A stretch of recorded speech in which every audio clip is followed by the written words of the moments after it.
Thrissur mayor M K വർഗീസിന് സുരേഷ് ഗോപിയോടുള്ള സമീപനത്തിൽ തെരഞ്ഞെടുപ്പ് കാലത്ത് തന്നെ വലിയ വിവാദമായിരുന്നു. മേയറുടെ നിലപാടിനെതിരെ CPI അന്ന് പരസ്യമായി രംഗത്ത് വന്നിരുന്നു. എന്നാൽ ഇന്ന് അയ്യന്തോളിൽ നടന്ന പൊതുപരിപാടിയിലും മേയർ നിലപാട് ആവർത്തിച്ചു. പരിപാടിയുടെ അധ്യക്ഷനായിരുന്ന എം കെ വർഗീസ് നടത്തിയ പ്രസംഗത്തിൽ പകുതിയിലേറെയും സുരേഷ് ഗോപിക്കുള്ള പ്രശംസയായിരുന്നു. നമ്മുടെ കേരളത്തിന് യോജിച്ച തരത്തിലുള്ള തൃശ്ശൂരിന്റെ ഡെവലപ്മെന്റിന് വേണ്ടി അദ്ദേഹത്തിന്റെ മനസ്സിനകത്ത് വലിയ പ്രതീക്ഷയുള്ളതാണ്. വലിയ വലിയ സംരംഭങ്ങൾ അദ്ദേഹത്തിന്റെ മനസ്സിനകത്ത് ഉള്ളിലുണ്ട് എന്ന് എനിക്ക് ബോധ്യപ്പെട്ടിട്ടുണ്ട്. വേദിയിലിരുന്ന് മേയറുടെ പ്രസംഗം കേട്ട ഉദ്ഘാടകനായ കേന്ദ്ര സഹമന്ത്രി തൃശൂരിന്റെ ഭാവിയെക്കുറിച്ചാണ് ആദ്യം സംസാരിച്ചു തുടങ്ങിയത്.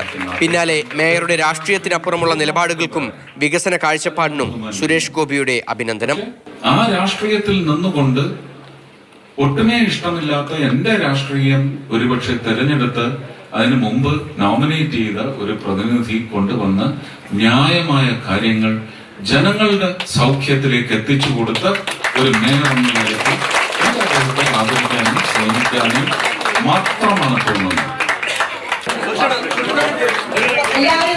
തിരഞ്ഞെടുപ്പ് പ്രചാരണ സമയത്ത് സുരേഷ് ഗോപി മേയറെ സന്ദർശിച്ചതും തൃശൂരിലെ MP ആകാൻ ഫിറ്റായ ആളാണ് സുരേഷ് ഗോപി എന്ന മേയറുടെ പ്രസ്താവനയും ഏറെ വിവാദമായിരുന്നു.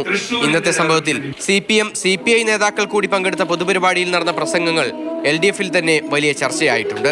മാതൃഭൂമി ന്യൂസ്, തൃശൂർ.